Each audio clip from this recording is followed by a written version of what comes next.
7h-10h sur Radio Courtoisie, suivez la ligne droite. Bonjour David Engels, alors je rappelle que vous êtes philosophe et auteur de Défendre l'Europe civilisationnelle et puis désormais notre chroniqueur du vendredi pour cette chronique intitulée Europe et identité. Merci d'être avec nous ce matin. Mais avec plaisir, merci pour l'invitation. Ben voilà, chère Lieselotte, chers auditeurs, je vous amène aujourd'hui une grande nouvelle. L'Allemagne possède désormais sa première ferme de béliers garantie gay, située en Rhénanie du Nord-Westphalie.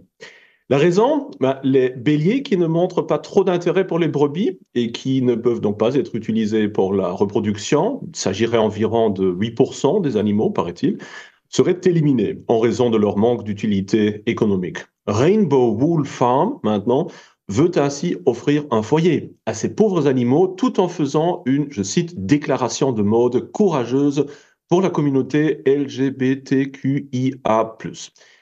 La laine produite par les quelques 20 animaux que comporte désormais ce troupeau homo est transformée en article de mode en collaboration avec des designers vedettes tels que Kilian Kerner et Danny Reinke.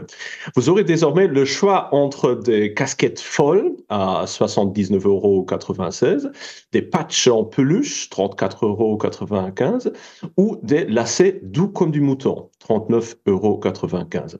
C'est cher, mais bien évidemment pour la bonne cause. Les bénéfices sont exclusivement reversés à LSVD+, la plus grande ONG allemande de défense des droits des LGBTQIA+, et évidemment le véritable moteur économique de l'entreprise. C'est ainsi que l'on peut lire sur le site de cette ferme: avec Rainbow Wool, chaque achat devient une décision consciente pour plus d'acceptation, de diversité et de développement durable, et pose ainsi un acte visible pour un monde plus haut en couleur et plus juste. C'est très émouvant, c'est très beau tout ça, David Engels. Vous en pensez quoi, vous ? Eh bien, il serait facile maintenant de tomber dans le piège de la plaisanterie à 2 balles sur les béliers gays, mais ce serait, je crois, passer à côté de l'essentiel. D'un côté, la triste réalité de la souffrance animale, de l'autre, la ghettoisation mentale croissante de notre société. Une ghettoisation qu'il est devenu difficile depuis longtemps d'ignorer en tant que phénomène pan-européen qui devrait nous tracasser. Pour commencer par le premier point, il n'est pas nécessaire d'avoir une attitude politiquement très écologiste pour comprendre que l'élevage industriel est un crime que l'on peut certes enjoliver par les arguments les plus divers, mais que peu de gens pourraient continuer à approuver s'ils étaient témoins de la réalité quotidienne de cet élevage. J'ai souvent souligné que l'achat d'un 4x4 dans le seul but d'agacer son voisin écolo-gauchiste buveur de café au soja n'est pas la bonne réponse aux aberrations idéologiques du mouvement écologiste et des climato-fanatiques. Ceci dit, je roule moi-même en 4x4, mais passons. Il en va de même pour l'élevage. Ce n'est pas une réponse au discrédit excessif de la consommation de viande que d'encourager l'élevage indigne d'animaux à bas prix par simple esprit de fronde. De ce point de vue, il n'est donc pas mauvais d'attirer l'attention, en effet, sur le traitement purement utilitaire des moutons et de réfléchir à d'autres voies. Alors, tout le monde devrait-il avoir son bélier homo dans le jardin, David Engels ? Attendez, ce n'est pas aussi simple. La question qui se pose toutefois est de savoir dans quelle mesure ce projet va au-delà d'une simple action de publicité politique. Tout d'abord, comment faire la différence entre un bélier véritablement gay et un bélier qui n'a tout simplement pas envie de sexe? Et si sa viande est de toute façon vendue et consommée, le sort d'un tel animal est-il fondamentalement différent de celui d'un mouton abattu dans des conditions tout à fait normales? Par ailleurs, si l'on a pris l'habitude au cours des derniers millénaires de séparer les femelles des mâles et de restreindre la production de laine et bien sûr l'élevage des jeunes moutons au seul troupeau de brebis, c'était pour une bonne raison, c'était pour éviter les rivalités entre mâles et créer des troupeaux plus malléables. En d'autres termes, 1 ou 2 douzaines de béliers gays peuvent certes être promenés gentiment à travers les prairies allemandes, étendues de temps à autre afin de générer quelques jolis articles publicitaires, mais je doute que cette initiative puisse jamais devenir un véritable modèle économique exportable. On peut même dire que le message simpliste qu'il véhicule, c'est-à-dire aucun bélier gay n'est illégal, finira par induire en erreur le spectateur naïf en lui suggérant qu'un monde idéal peuplé de moutons homosexuels heureux est à portée de main, alors que cette vision ne peut que se heurter à la triste réalité économique. Cela ne signifie pas que ce genre d'initiative individuelle serait totalement inutile ou sans valeur, mais toute initiative unique bien intentionnée n'est pas en même temps un vrai projet pilote simplement parce qu'il produit une quantité suffisante de moraline. Bon, mais alors, est-ce que c'est vraiment uniquement une question de pratique économique, tout ça? Oh que non. Et cela nous amènerait à un deuxième point, la ségrégation de plus en plus marquée de notre société. Les labels de produits ont traditionnellement servi à la fois à protéger les consommateurs et à faire de la publicité. Et il s'agissait jusqu'à présent plus souvent de désigner les aspects qualitatifs ou religieux ou sociaux d'un produit que de poser des signes de courage. Les aspects politiques n'ont tout de même jamais été tout à fait absents. Avec le Rainbow Rule, néanmoins, un nouveau niveau semble atteint, car ici, la publicité ne mise plus sur la qualité du produit ou sur l'identité particulière des producteurs, mais sur un parallélisme explicite entre le produit et le destinataire, c'est-à-dire entre des béliers homos et des acheteurs gays. Cela pose problème dans la mesure où la lutte socioculturelle de la sphère humaine est transposée dans le monde animal afin d'envoyer des signes ou des signaux hautement politiques. Tout d'abord, il y a la tentative de légitimer les orientations sexuelles des humains par celles des animaux, ce qui est problématique dans la mesure où il existe de nombreux autres comportements dans le monde animalier que le fait d'avoir moralisé, transcendé et surmonté n'est certainement pas le moindre des accomplissements de l'humanité. L'homme est ce qu'il est parce qu'il a dépassé le monde animal, en partie en bien et en partie en mal. Je vous rassure immédiatement, évidemment, loin de moi de vouloir revenir sur la tolérance de l'homosexualité. Vous nous rassurez, effectivement. Merci, David Engels.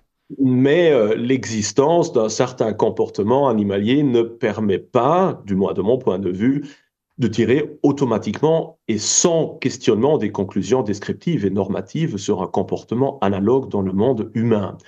Ensuite, il y a la suggestion implicite que l'abattage de nos gays béliers puisse être mis en parallèle avec la persécution des personnes non hétérosexuelles. Un autre raccourci assez problématique à mon avis, car comme mentionné ci-dessus, la séparation des sexes, la concentration quantitative sur les femelles et la sélection des meilleurs béliers reproducteurs, tout ceci n'est pas basé sur l'homophobie, mais simplement sur l'efficacité économique et biologique. En d'autres termes, les béliers homos ne sont pas abattus pour les punir de leur homosexualité, mais parce qu'ils n'engendrent pas de descendance et sont donc économiquement inintéressants. Une décision triste et certainement contestable en partie, mais logiquement, malheureusement, compréhensible. Et l'éternel récit de la persécution des personnes non hétérosexuelles ne commence-t-il pas aussi à être quelque peu usé, du moins dans le monde occidental, de sorte que l'autoparallélisation des homos avec le proverbial bouc émissaire ne devrait pas être lentement considérée comme dépassée? Certes, il y a suffisamment de pays où les homosexuels sont criminalisés, mais il y en a aussi beaucoup où, par exemple, les chrétiens ou les blancs sont persécutés et expropriés. Est-il vraiment nécessaire d'agiter, de se victimiser, de marquer le coup et de s'indigner constamment jusqu'à ce que le dernier coin du globe soit heureux et satisfait? Peut-être certains conservateurs devraient-ils vraiment s'inspirer de cet idéalisme? Mais très probablement, contrairement aux producteurs de laine de bélier gay, leurs actions ne seraient sans doute pas accompagnées des applaudissements enthousiastes des médias. Et enfin, il y a l'affirmation selon laquelle le fait d'encourager la survie des béliers gays constituerait un signe en faveur des intérêts de la communauté LGBTQ humaine, je précise. Merci de préciser, on s'y perdait presque. D'une part, il me semble qu'il y a un certain non sequitur entre les deux domaines. Et d'autre part, il faudrait se demander si cette autocomparaison avec le monde animalier ne prend pas tôt ou tard des allures si grotesques qu'il nuit plus qu'elle ne profite aux revendications sociales correspondantes. Les militants des Black Lives Matter devront-ils désormais porter des textiles fabriqués uniquement à partir de la laine de moutons noirs, qui, comme chacun le sait, sont également assez peu populaires depuis des siècles, car leur laine ne peut être que difficilement teinte. Les lesbiennes ont-elles encore le droit de boire du lait, de manger du fromage ou des œufs, puisque ces produits n'ont pu être obtenus que comme conséquence d'actes animaliers hétérosexuels? Et il existe d'ailleurs en effet des mouvements féministes qui s'opposent au viol industriel des animaux. Et quelle serait la réaction des médias de masse s'ils venaient un jour à l'idée d'un oligarque de droite de créer sa label bien à lui, opposant par exemple l'association allemande des gay farmers, celui des hetero farmers dont les moutons seraient des obsédés du sexe garanti, ou même celle des patriotic farmers dont les vaches meugleraient l'hymne national ou marcheraient au pain. C'est beau. Le moralisme allemand revisité par le surréalisme belge, vous nous faites vraiment rêver ce matin, David. Merci, merci. Mais redevenons sérieux.